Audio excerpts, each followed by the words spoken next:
August 16th, 2004 Dover, Delaware. A warm night in the Silverbrook neighborhood. 24-year-old Lena Matthews walked her boyfriend to his car, smiled, and waved goodnight. It was the last time anyone ever saw her. The next morning, her car was still in the driveway, her sandals left in the grass, a glass tipped over on the porch, and a half-burned cigarette lay near the back step. Her mother's cries filled the local news. Volunteers searched the woods, rivers, and fields, but Lena was gone. Days turned into months, months into years. Then, after 3 long years, a man from just one house away walked into the police station and said, "I can't live with it anymore." What really happened behind that backyard fence in Delaware? And how long can a secret like that stay buried in your town? Where are you watching from tonight, and could something like this ever happen where you live? Subscribe, follow, and turn on the notification bell, because some truths hide closer than you think. Dover, Delaware, August 2004. A blanket of summer heat lingered over Silverbrook, the kind of muggy dusk where cicadas droned and the air tasted faintly of cut grass and distant rain. On this quiet street, each lawn was clipped and neat, fences painted white, porches swept clean. Streetlights blinked on one by one, painting pale gold halos on the sidewalks. From behind half-closed curtains, families wound down their Sunday routines, television murmurs, laughter from living rooms, the clink of dishes, and the soft shush of sprinklers ticking off in the dark. Inside house 1129. Lena Matthews was finishing her nightly routine. The kitchen lights spilled out onto the back porch, catching her silhouette as she opened the fridge, grabbed 2 sodas, and headed for the front hall. Her mother, Donna, watched from the living room, concern flickering in her eyes, but tried not to hover. Lena was 24, independent, bright as a penny, and carried herself with an energy that filled the little 2-story house. She worked hard at her tech sales job up in Wilmington, but always found time for her mother, even if it was just for late-night TV or a slice of pie at the counter. Tonight, Lena had a visitor. Evan Ross, her boyfriend of almost a year, was in town for dinner. They had spent hours talking and laughing over takeout, playing pool in the basement, and sharing small jokes, the kind that only 2 people falling in love seem to understand. When it was time for Evan to leave, Lena insisted on walking him out to the driveway. The porch light flickered as they paused near his car, her laughter carrying into the warm night air. He kissed her, holding her for a moment longer than usual, and promised to call when he got home. She watched as his taillights faded down the street, then slipped quietly through the gate to her backyard. Silverbrook slept on, the world around Lena settling into routine. Somewhere, a dog barked. The night breeze stirred the wind chimes on a neighbor's porch. Yet beneath this calm, a sense of something unspoken hung in the darkness. A subtle tension in the air, the kind you only notice when you look back and realize how close you stood to the edge. Lena paused at her back gate, hand on the latch, and glanced at the neighbor's yard. The coal house stood next door, its windows mostly dark, except for a thin crack of yellow light bleeding from the garage. She felt a prickling sensation on her neck, the sense of being watched, but brushed it off. Darren Cole, the neighbor, was a quiet man, a little odd, maybe, but never dangerous. He rarely spoke, kept to himself, and mostly tinkered with old car parts late at night. Lena's mother once joked that Darren was like a ghost present, but never really seen. As Lena crossed the yard, a sudden gust caught her hair. She bent to pick up a sandal that had slipped off and noticed a glass tipped on its side near the porch.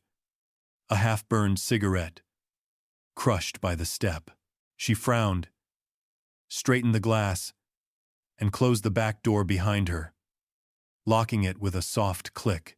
Morning came to Silverbrook as always, the sun burning through haze and waking the neighborhood into another ordinary day. Lawn mowers buzzed, sprinklers spun, and school buses lumbered through sleepy intersections. But inside house 1129, the usual rhythm was missing. Lena's sedan sat unmoved in the driveway, beads of dew clinging to its windshield. The porch light, for once, remained on. Donna noticed first the back door ajar. Just a sliver, as if someone had forgotten it in a rush. In the grass, a single sandal, the other tucked beneath the porch.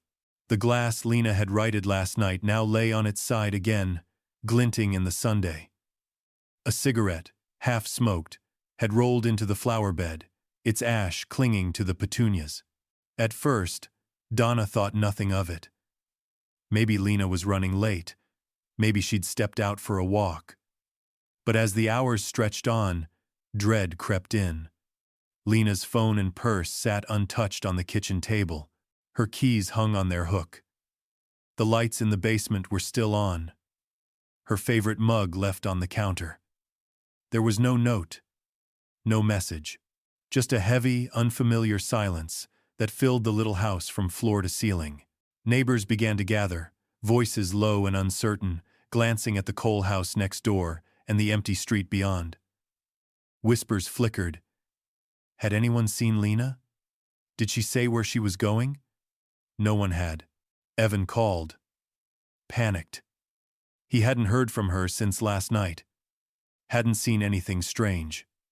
By noon, Donna was dialing the police, voice tight with fear. That was the day Silverbrook changed forever. In a matter of hours, a safe, ordinary neighborhood transformed into the backdrop of a nightmare. As officers arrived and yellow tape fluttered in the breeze, the realization settled in. From that warm August night forward, Lena Matthews was simply gone. No one would ever see her again. But beneath the surface, questions festered. What happened out there in the silent gap between goodnight and sunrise? What did the shadows hide as Silverbrook slept? And who, among the familiar faces, carried secrets that would unravel everything? The calm had been shattered, and nothing in Silverbrook would ever be quite the same. Before the headlines, before the search teams, Lena Matthews was simply Lena. A woman whose laughter could lift a room, whose ambition seemed to spill over the edges of the quiet life she shared with her mother. She had always stood out in Silverbrook, not because she sought attention, but because her energy refused to be contained by the slow, suburban pace. Even as a child, she ran faster than the neighborhood boys and climbed higher than the bravest among them, daring, adventurous, impossible to overlook. By 24, Lena had made her own mark. Her job in tech sales up in Wilmington was something she'd fought hard for, enduring grueling interviews and endless commutes to prove herself in a field crowded by bigger, older personalities.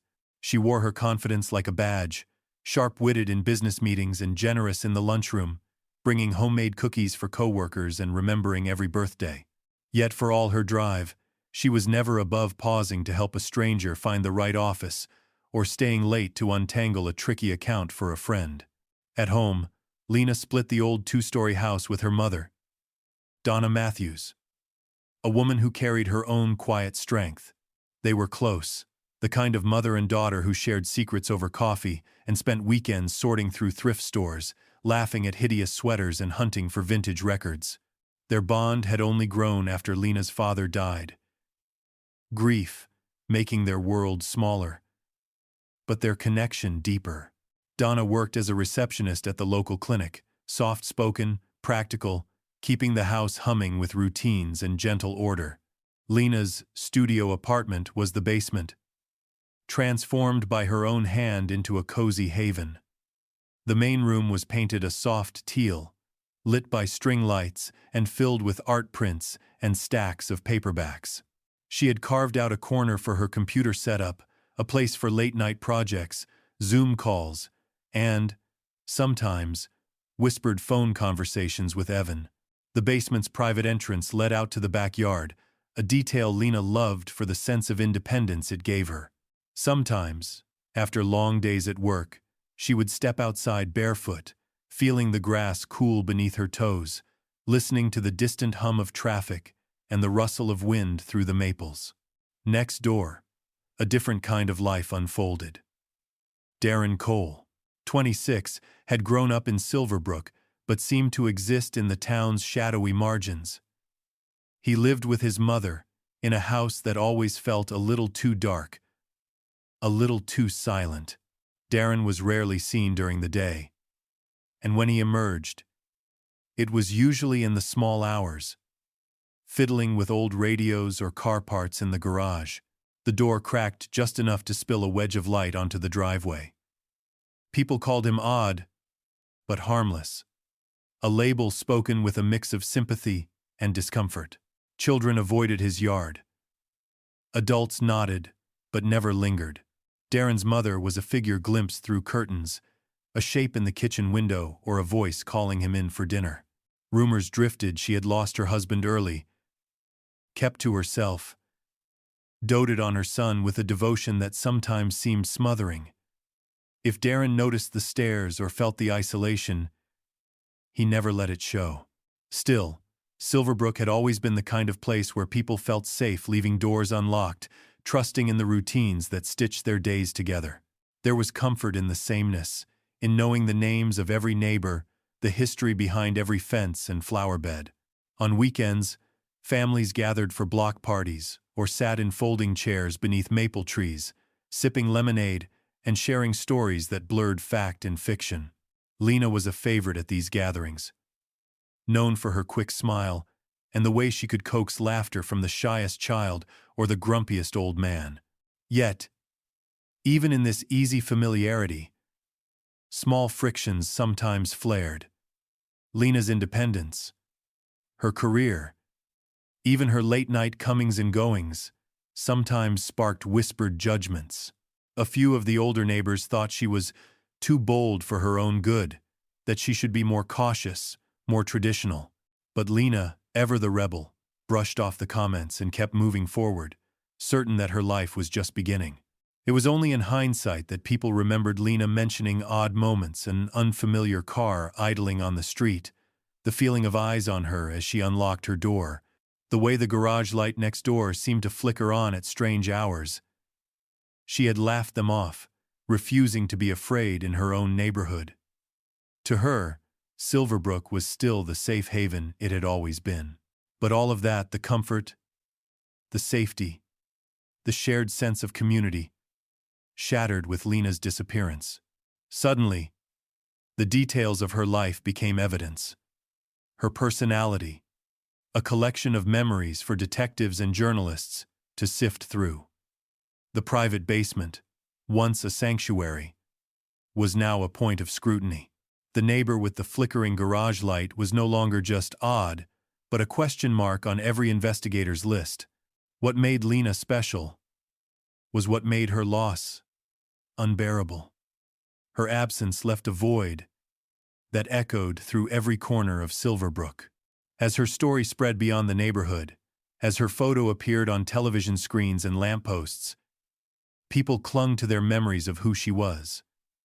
A daughter, a friend, a woman with plans for the future. They whispered her name in kitchens and classrooms, unable to believe that someone so alive could simply vanish. In the wake of her disappearance, Silverbrook learned what it meant to lose not only a neighbor, but the fragile sense of safety they had always taken for granted. The world grew smaller, quieter, and the question lingered. Who was Lena Matthews? And how could someone like her be lost so easily in the dark? Monday night, August 16th, 2004, settled over Silverbrook with a deceptive sense of normalcy. The air hummed with the last echoes of summer, and Lena Matthews was busy living an ordinary evening, the sort she'd replay in her head if she'd known it would be her last. After a long day in Wilmington, she hurried home to meet Evan Ross. They ordered greasy Chinese takeout, spread cartons across her makeshift basement table, and filled the space with easy conversation, half-finished jokes, and plans for their next weekend together. As darkness draped the neighborhood, the pair drifted upstairs, laughter trailing behind them. They played a few games of pool, Lena's sharp aim earning her a mock scowl from Evan as she pocketed the 8-ball with a sly grin. Later, they sprawled on the old sectional, a movie flickering on the screen, though neither paid it much attention. For Lena, the comfort of routine wrapped around her like a blanket. She felt safe, content, the world outside shrinking to the warmth of Evan's company and her mother's quiet presence upstairs. Time slipped away. The glowing digits on the microwave clock blinked 11:42 p.m. Evan stretched, gathering his keys and wallet, and promised to call when he made it home. Lena insisted on walking him to the door, her bare feet padding softly up the stairs. Donna peeked out from her bedroom as Evan said goodnight, waving from the banister. Then the front door shut, and Lena and Evan stepped out into the muggy Delaware night, the hush of midnight settling over them. They paused in the driveway, shadows stretching long beneath the street lamp. Evan kissed Lena, his hand brushing a strand of hair behind her ear, and the two lingered, neither wanting to let go just yet. It was the kind of moment that felt like it belonged to another, safer world. Eventually, Evan climbed into his car, started the engine, and eased down the block. Lena stood at the curb, watching his taillights dissolve into darkness, before turning and slipping through the gate to her backyard, her figure swallowed by the shadows. Inside the house, all was quiet. Donna drifted back to sleep, certain her daughter would soon be safe in the basement, the same way she always was. But as the hours ticked by, the world inside house 1129 changed in subtle, irrevocable ways. The porch light stayed on, a silent witness. The clock in the kitchen marched onward, measuring a night that would never truly end. When dawn came, Silverbrook awoke to a strange stillness. Donna Matthews, an early riser by habit, padded downstairs to start coffee and call Lena up for work. She knocked gently on the basement door, no answer. The mug Lena always used was untouched on the counter. Donna tried the basement stairs. The room was empty, lights still burning, the air thick with the faint scent of last night's dinner and Evan's cologne. Panic did not arrive all at once. At first, Donna told herself Lena must have gone for a run, or maybe decided to visit a friend on a whim. But each detail chipped away at that hope. The sedan in the driveway, parked precisely where Lena left it. The back door, open a crack, moving slightly in the morning breeze. Her daughter's purse and phone on the table, keys dangling from their usual hook, a pair of sandals resting in the grass near the porch. A tipped-over glass, forgotten in the rush of goodbye. The house held its breath, waiting. By mid-morning, worry twisted into dread. Donna called Lena's phone, no answer.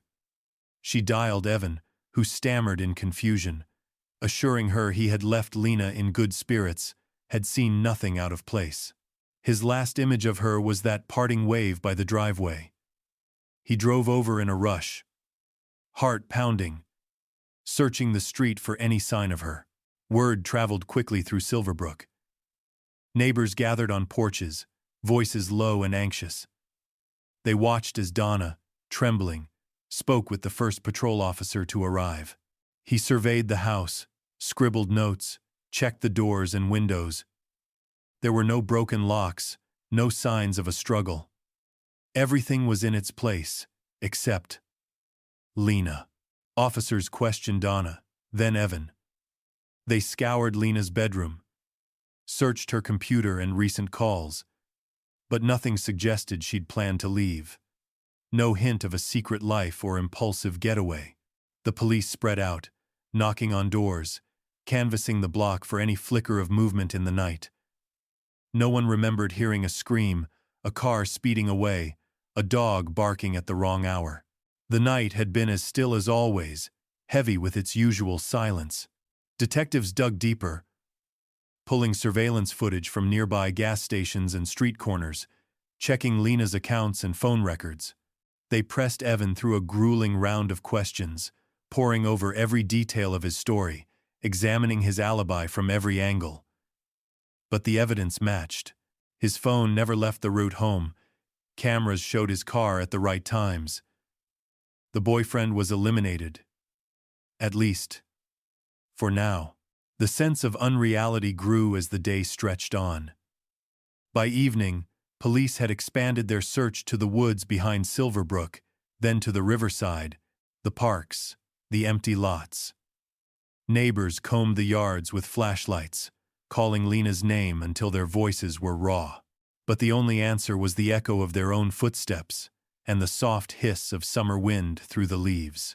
Inside house 1129, Donna sat in the kitchen, clutching Lena's favorite mug, staring out the window at the fading light.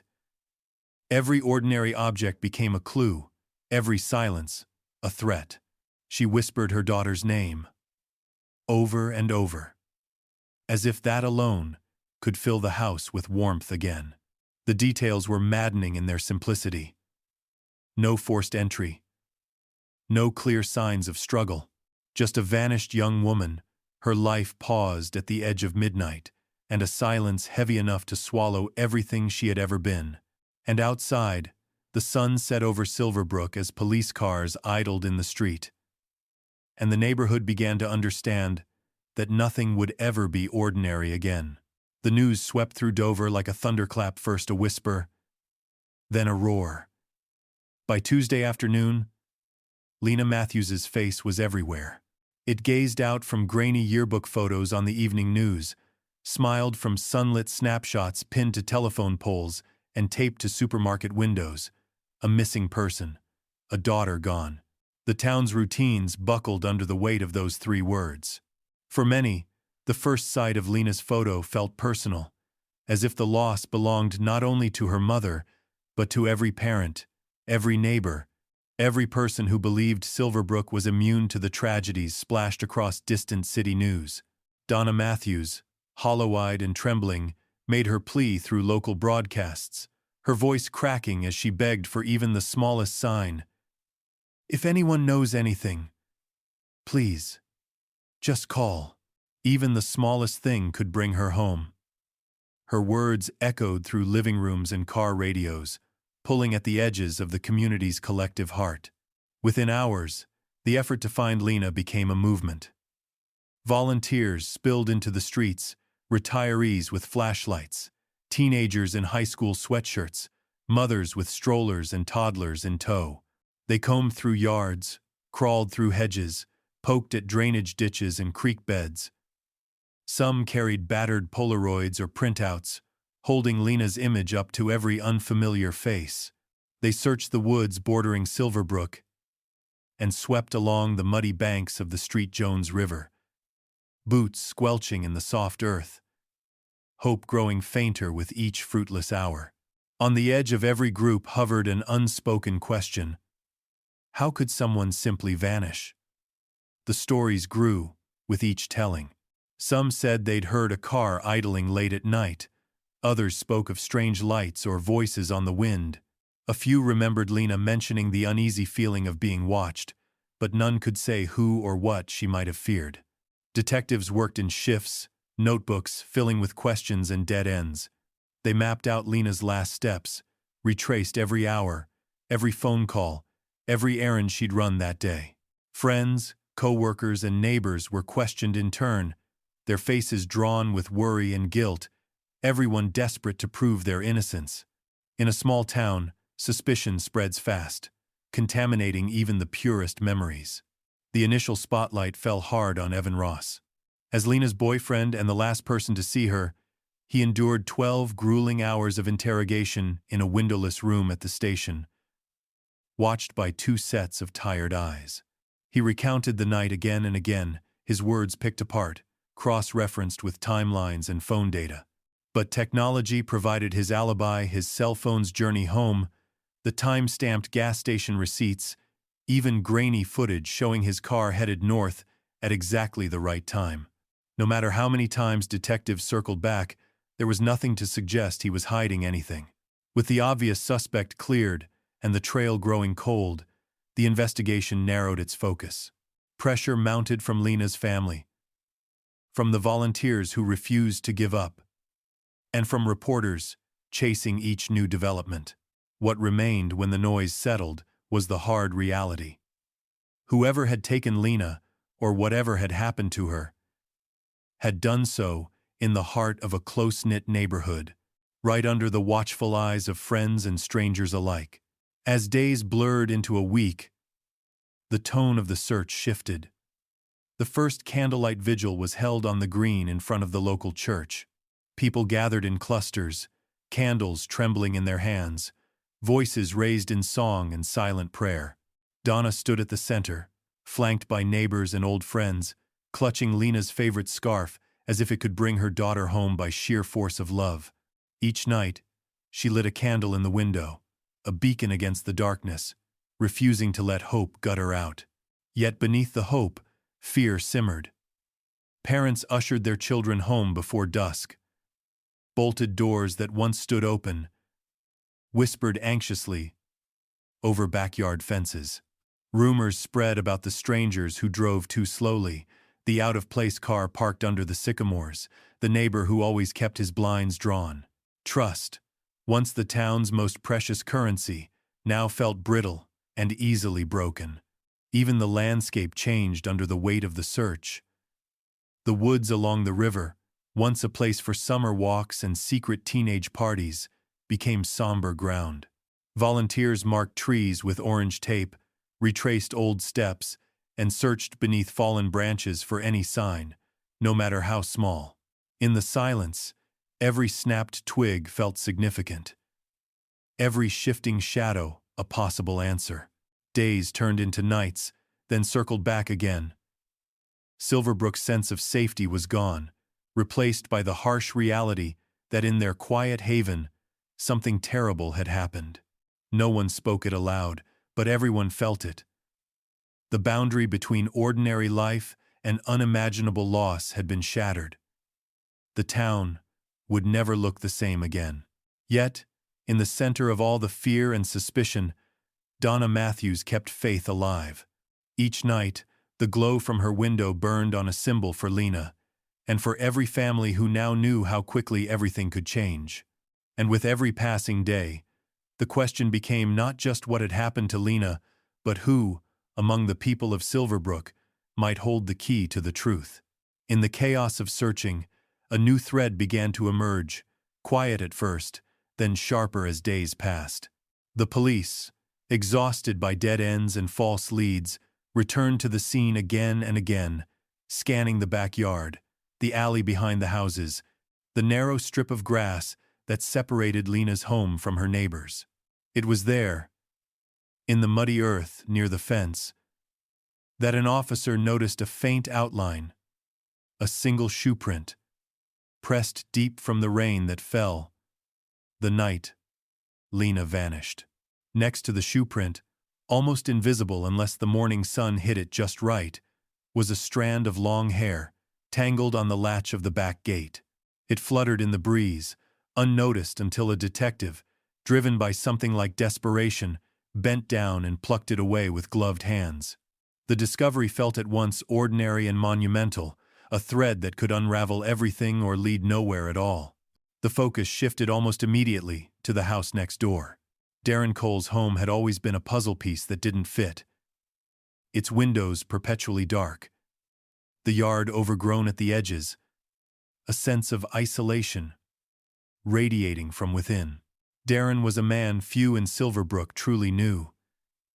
His presence had always been muted, a flicker of movement seen through the garage door, a silhouette slipping down the driveway in the earliest hours of morning. If people had once pitied him, they now wondered what he might be hiding. Police knocked on his door, the thud echoing through the silent house. Darren answered slowly, face drawn and eyes darting. His mother hovered behind him, watching the officers with suspicion and fear. When questioned about the night Lena disappeared, Darren's voice trembled. He insisted he'd heard nothing but some noise and saw a light on, and said he had stayed inside all night, tinkering with his radios, the garage door firmly shut. But as investigators probed, Stories began to surface from neighbors, half-remembered comments Lena had made about feeling watched through her kitchen window, the way she sometimes caught a shadow shifting in the dark as she crossed her backyard. One neighbor, hesitant at first, recalled Lena once mentioning the uneasy feeling of eyes following her, the sensation of being observed from somewhere just out of sight. Detectives, driven by mounting suspicion, obtained a warrant to search the coal house. The process was slow and clinical. Each drawer opened, each surface dusted for prints. Every inch of the dim, cluttered garage examined beneath harsh lights. They found little at first. Boxes of broken electronics, empty soda cans, a collection of newspapers dating back years. No blood, no obvious weapon, nothing that screamed guilt. But beneath the ordinary chaos, something felt off an unnatural orderliness. A sense that whatever had happened that night had been scrubbed from the record, erased with careful hands. In Darren's bedroom, they found stacks of notebooks filled with lists and sketches, none of which seemed relevant. But it was his behavior that set the detective's nerves on edge. He was too calm, too rehearsed, answering questions with the clipped precision of someone who had played out the interrogation in his head 100 times.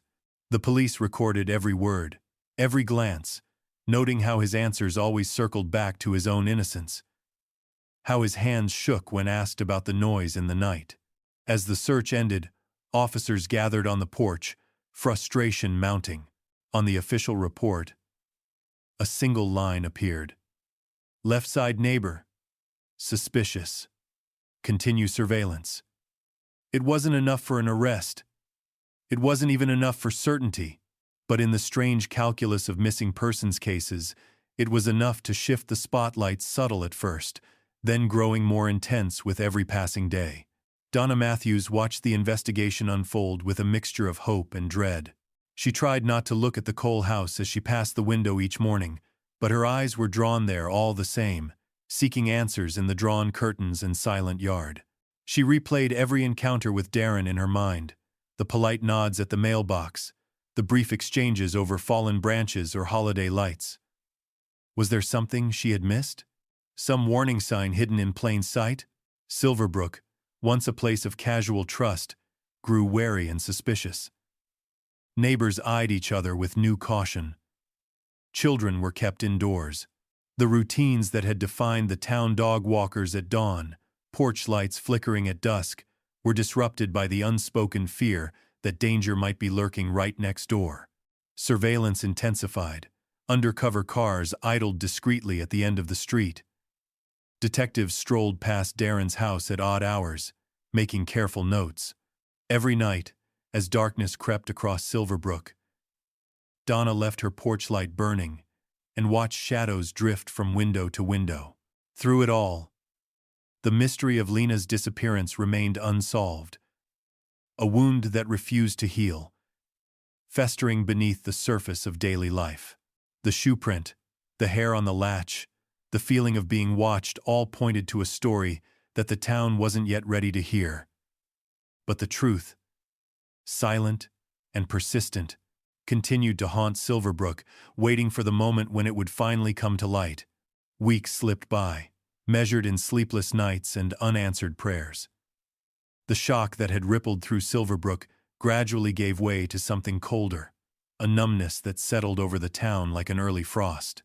At first, every sunrise brought a new surge of volunteers. Every sunset, another plea on the evening news.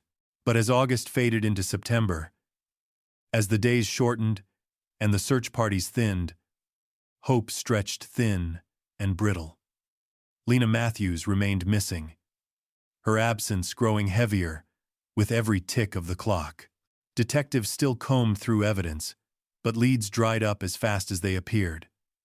Tips from hotlines led nowhere, just rumors, fleeting glimpses, odd coincidences that never added up. The shoe print and the strand of hair near the fence, once brimming with possibility, became just two more items in an ever-thickening file. Forensics couldn't match the print to any known shoes, and the hair unsurprisingly belonged to Lena. Darren Cole remained under a cloud of suspicion, his routines scrutinized, his calls monitored, but there was never enough to warrant an arrest. His alibi, though shaky, remained unbroken. He spent most of his days inside, curtains drawn, emerging only for midnight errands or to stand in his garage, staring at nothing in particular. Lena's name faded from the news cycle, replaced by the next headline, the next disaster.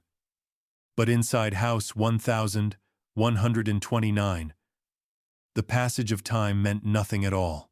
Donna Matthews became a fixture at her kitchen window, watching the world outside for any sign, any anomaly, a shape that didn't belong. Her daughter's room stayed untouched. Clothes still folded neatly. Favorite books stacked on the bedside table. The candle in the window became her nightly ritual, a small, flickering defiance against the darkness. She refused to give up. Refused to let Lena become just another unsolved case. She offered a $50,000 reward, a sum that emptied her savings, but sparked a brief flurry of interest. For a time, reporters returned, cameras blinking in her living room, but the story soon cooled again. Donna haunted online forums and true crime message boards, posting details, photos, pleas for help that sometimes drew sympathy and sometimes only silence. She drove miles out of her way to answer tips, meeting strangers in gas station parking lots, chasing rumors through rural backroads. Each time, she returned home empty-handed. The community, too, tried to hold on.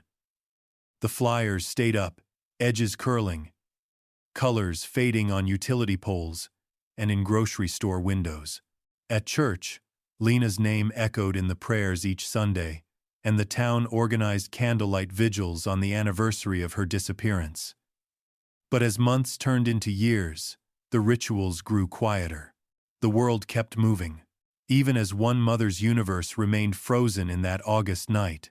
Winter came, then spring. By 2005, Silverbrook's attention had drifted, though the undercurrent of unease never fully left. Children walked to school in pairs, and families checked their locks twice before bed.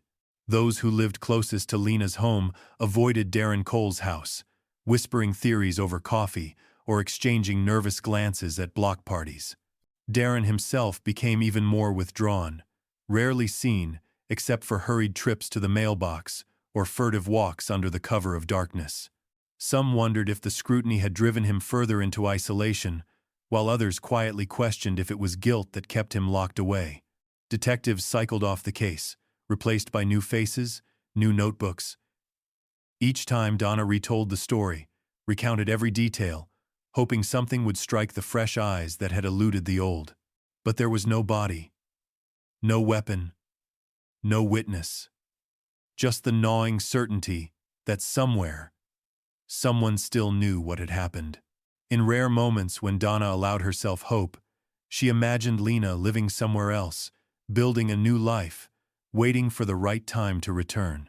More often, she braced herself for the worst, rehearsing speeches for the day she might receive closure, no matter how painful. The years wore on. Silverbrook's rhythms returned, outwardly unchanged. But the neighborhood never quite regained its innocence. There were new faces, new families who knew nothing of Lena's story, except as a cautionary whisper. But Donna remembered everything the way Lena's laughter once filled their home, the stubborn set of her chin, the dreams she never had the chance to chase. Each night, Donna still lit her candle, the flame a fragile sentinel against the dark. By 2006, Lena's disappearance was an entry in cold case files, a name on a wall of the missing. But for Donna Matthews, it was every day, every breath, every hope and heartbreak. She waited, night after night, whispering her daughter's name into the quiet. She refused to let time bury the truth, and so the case remained silent, unsolved, but never forgotten.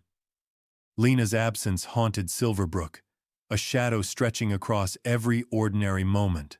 Behind every closed door and drawn curtain, the question lingered: how could someone simply vanish without a trace? And would the truth ever come home? September 14th, 2007. 3 years had crawled by since the night Lena Matthews vanished. The world outside had moved on, but inside Donna's house, time refused to heal, and the ache had become an old, unwelcome companion. Donna's nightly ritual remained unchanged, a candle burning in the window, a silent vigil, her daughter's name whispered into the stillness. The hope for answers had become as thin as the flame itself, flickering but never quite going out. On an ordinary Friday morning, the phone rang.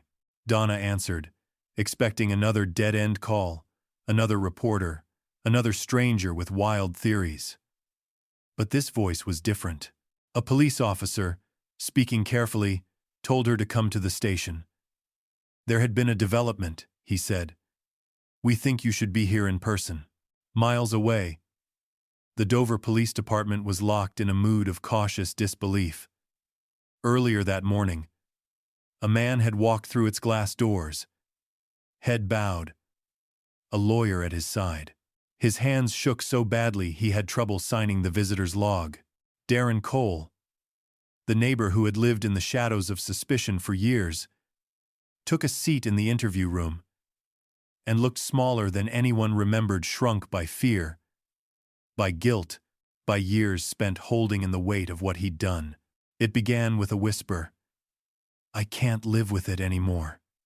His voice was raw, barely above a croak, but it carried the burden of years. As detectives pressed him gently, Darren's story spilled out in broken fragments.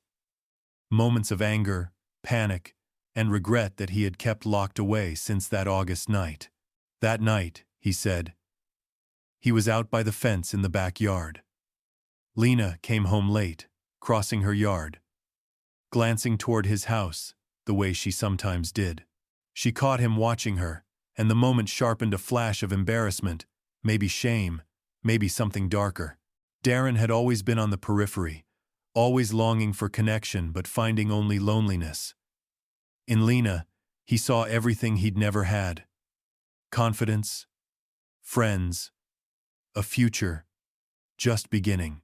They argued. Darren couldn't recall exactly what was said, only that Lena called him a loser, a word that landed with a weight that felt unbearable in that instant. He snapped. He shoved her, harder than he meant. Her head struck the concrete near the step, a dull crack that echoed in the humid air. She didn't get up. For a few endless seconds, he stared in horror, willing her to move, to breathe, to prove this wasn't real. But Lena lay still, and terror took over. Darren's memory blurred at the edges, panic surging. Actions taken as if in a nightmare. He dragged her body across the yard, through the back gate, careful to avoid the neighbor's porch lights. In his garage, he wrapped her in an old tarp, heart pounding so hard he thought it might burst. He loaded her into his battered truck, wiping sweat from his forehead as he tried not to think, tried not to look at her face. He drove north for hours, headlights slicing through empty country roads. He passed through towns without seeing them, mind racing with half-formed plans and desperate prayers. At last, he reached Blackbird State Forest, a lonely stretch of woods, where the trees pressed close, and the night seemed endless.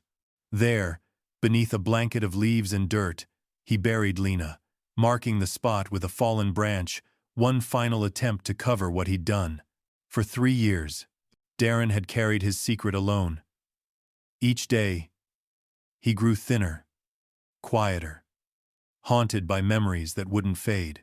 Every police visit, every search party, every candle in Donna's window gnawed at his conscience. He avoided his own mother, barely slept, jumped at every knock on the door. He read every news article, watched every vigil from a distance, convinced that any day the truth would catch up with him. But no one ever did. In the end, it was the silence that broke him. Guilt bloomed inside him. Impossible to ignore. Darren's confession, when it finally came, felt less like a relief and more like an unburdening, a desperate attempt to claw his way out of a prison he'd built for himself. At the station, detectives sat in stunned silence as Darren led them through the details. He agreed to show them the spot in the forest, drawing a crude map with trembling hands. The news spread through the police department, then through Silverbrook. The house that had been watched and whispered about for so long finally gave up its secret. For Donna, the wait was over.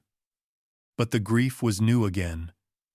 A raw, electric current that left her shaking and numb. Lena's story, once a mystery, was now a tragedy. Yet the truth, brutal as it was, brought a measure of peace. The endless not knowing was finally at an end. Outside, as the sun dipped behind the houses of Silverbrook, the candle in Donna's window burned on no longer a signal to guide her daughter home, but a final, fragile tribute to a life taken too soon. For the detectives, Darren Cole's confession was the key that finally unlocked the darkness around Lena's fate. That afternoon, officers and forensic teams gathered at the edge of Blackbird State Forest, their vehicles kicking up dust on the lonely country road. The forest loomed before them, ancient and dense, shadows shifting between the trunks as if nature itself had swallowed the truth for years. The day was thick and humid, every sound muffled by the hush of anticipation and the weight of what they were about to find. Darren was there, hands cuffed, face ashen. He led them down a little-used trail, head bowed, muttering directions under his breath. The forest floor was blanketed with leaves, roots snaking beneath the soil, every step uncertain. After what felt like hours, they reached a shallow depression at the base of a leaning oak, the ground slightly sunken, marked only by the memory of his guilt. "Here," Darren whispered, not daring to look at anyone. The officers worked quietly, methodically, peeling back layers of earth and debris. Soon, fragments of cloth appeared once bright, now faded by years underground. A silver necklace, dulled but unmistakable, glimmered in the dirt. Donna had described it so many times. A delicate chain with a tiny locket. Lena's favorite. A birthday gift she never took off. For a moment, no one spoke. The forest seemed to hold its breath, and even the birds grew silent. There, in that hidden hollow, the search ended at last. DNA would confirm what everyone already knew, but the evidence was beyond question. Lena had finally been found. Back in Dover, word spread quickly. The discovery hit the community with a strange mixture of relief and sorrow. Lena's story, which had hovered in limbo for 3 years, suddenly felt painfully real. For Donna, the news was both a wound and a balm. She had dreamed of every possible ending, some hopeful, most not. But the certainty, however heartbreaking, was a kind of peace she'd almost given up hoping for. Darren claimed it had been an accident, his story now shaped by guilt and the need to justify his actions.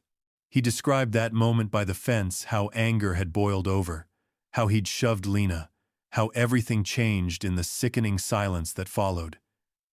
He insisted he never meant for it to happen. But as the days unfolded, the evidence told a different story.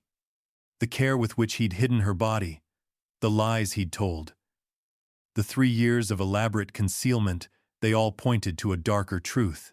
Panic might explain his first mistakes, but it could not explain the deliberate steps he took to erase Lena from the world. The legal process began swiftly. Darren's confession spared the town a lengthy trial, but the court proceedings were somber, the details laid out for all to see. Neighbors, friends, and family crowded the courtroom. Some came for closure, others simply to bear witness, to see justice pursued for Lena. The facts were inescapable, the sorrow overwhelming. In 2008, the verdict came down. Darren Cole was convicted of second-degree murder and sentenced to life in prison, with no chance of parole for 16 years. The gavel fell with a heavy finality, echoing in the silent room. For a long moment, Donna Matthews wept openly, years of sorrow and strain pouring out as she clutched Lena's locket to her chest. Reporters documented her tears, but the pain was private, the relief quietly devastating. That night, Donna returned to her home in Silverbrook, a place forever changed. She gathered Lena's photos, the childhood mementos, the little tokens of a life cut short. The candle in the window, her nightly ritual for 3 long years, was lit one final time. It glowed against the darkness, not a signal for Lena to come home, but a gentle release. Donna whispered a quiet goodbye, knowing her daughter could finally rest, her story no longer caught in the space between hope and despair. Across Silverbrook, neighbors paused at their windows, watching the faint golden glow. The tragedy had pulled them together in ways they never expected. The lessons were hard and the wounds slow to heal. But Lena's memory endured in every cautious glance, every locked door, every shared word of comfort. As for Darren, he faced his sentence not just behind concrete walls, but within the inescapable prison of his conscience. In the end, it was not the law that weighed on him most, but the years of silence, the burden of knowing he had stolen more than a life. He had shattered a mother's world and shaken a town's faith in the safety of home. In the days that followed, as the town moved on and summer faded into fall, Donna found solace in small things. A favorite song on the radio, the kindness of neighbors, the knowledge that the long nightmare was finally over. She visited Lena's resting place often, leaving wildflowers and whispering stories of all the things her daughter would never get to see.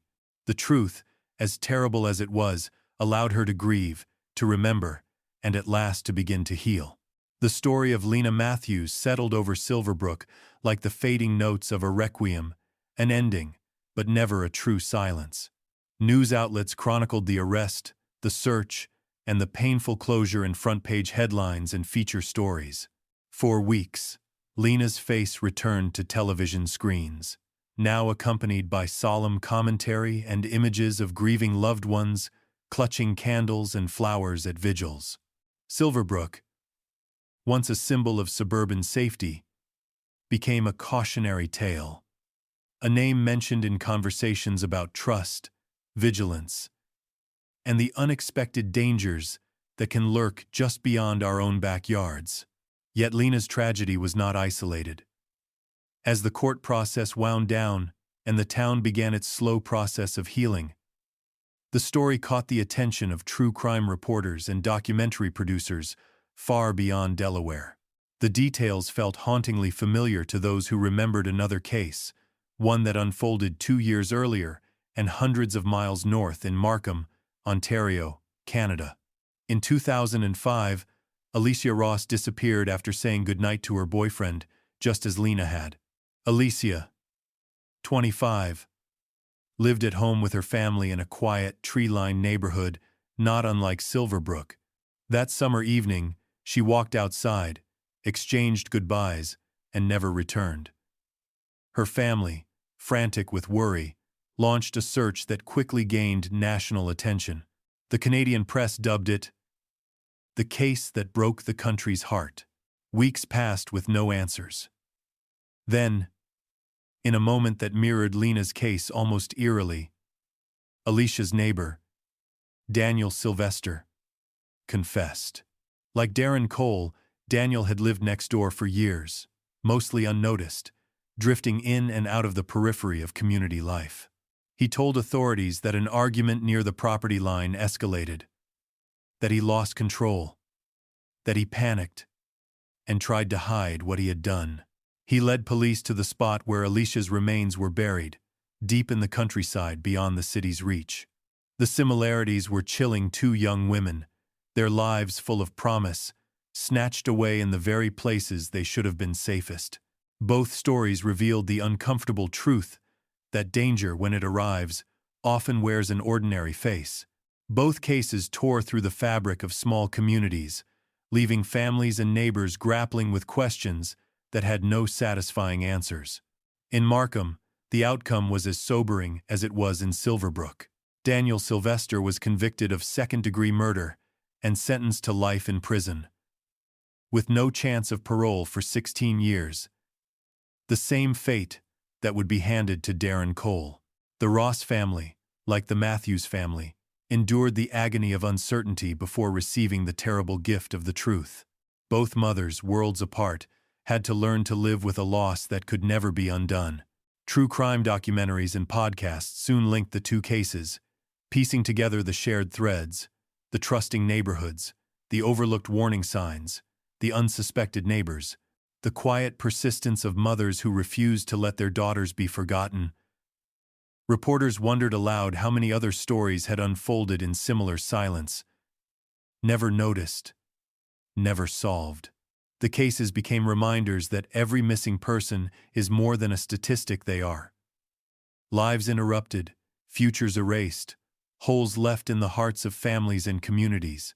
As the months passed, Silverbrook's story faded from national attention, replaced by other tragedies and scandals. But for those who lived through it, the lessons lingered.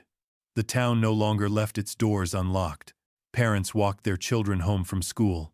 Neighbors watched over one another with a new seriousness, and block parties came with a bittersweet sense of what had been lost.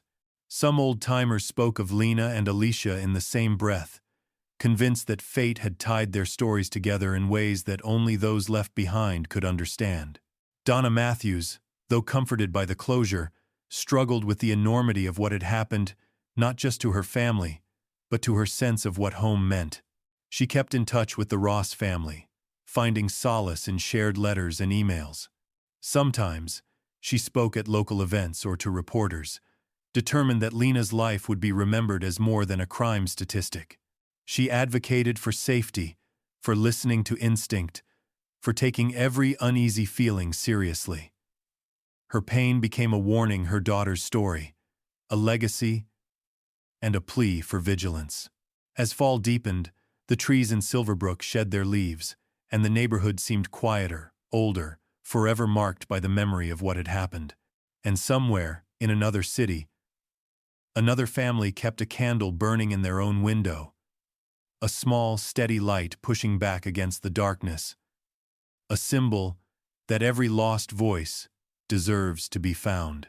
The story of Lena Matthews didn't end with a verdict, nor with the final fading of her face from news broadcasts and flyer boards.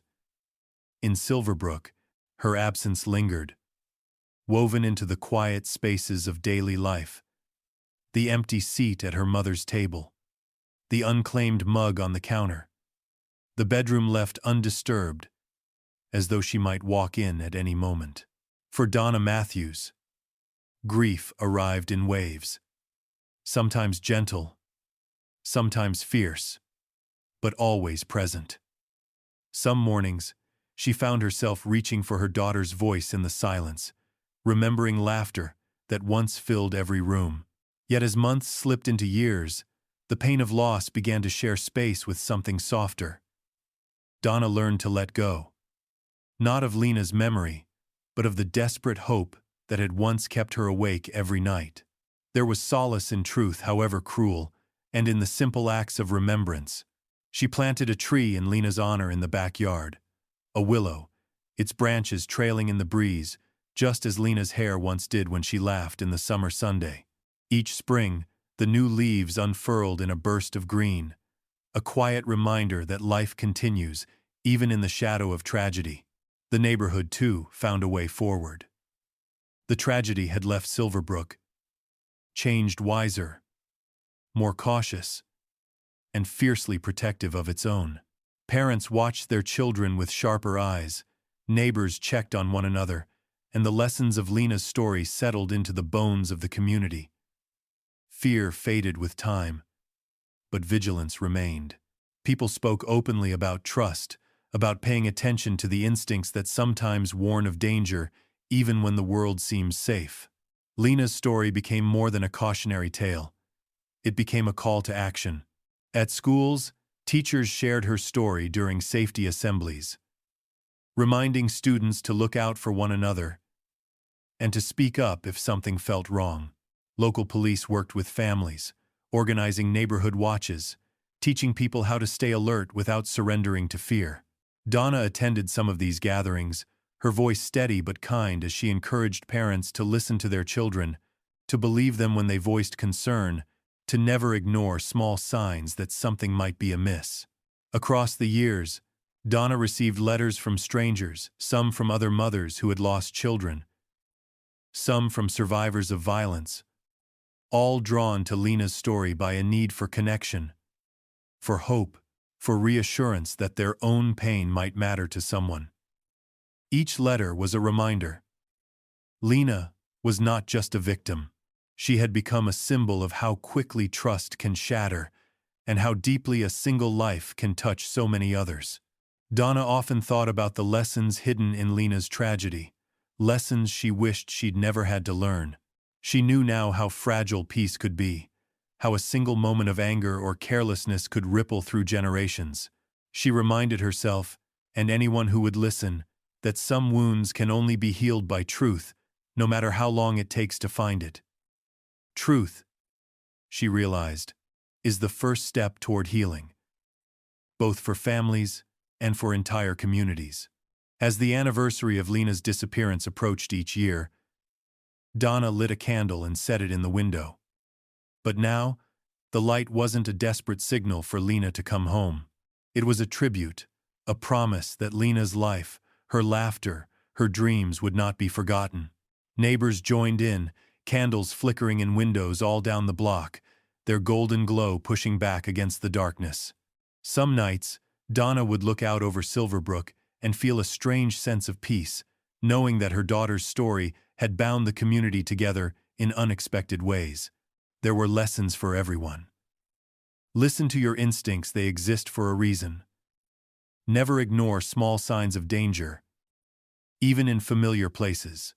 Speak up when something feels wrong, even if it's uncomfortable or inconvenient.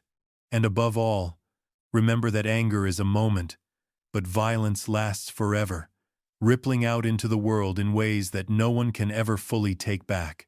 Lena Matthews, like Alicia Ross and so many others, was more than the sum of her final moments. She was a daughter, a friend, a woman whose life and loss reminded everyone how precious and fragile trust can be. May justice always stand with the truth, and may families who suffer such losses find peace and healing, even in the face of unimaginable pain. Some wounds never fully close, but in the sharing of stories, in the pursuit of justice, there is hope.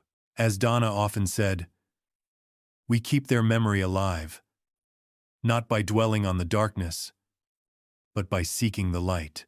And so Lena's story endures not as a tale of fear, but as a legacy of love, vigilance, and the relentless pursuit of truth. If you found meaning in this story, if you believe in the importance of justice and remembrance, subscribe and join us as we honor the lost and seek justice for those who can no longer speak for themselves.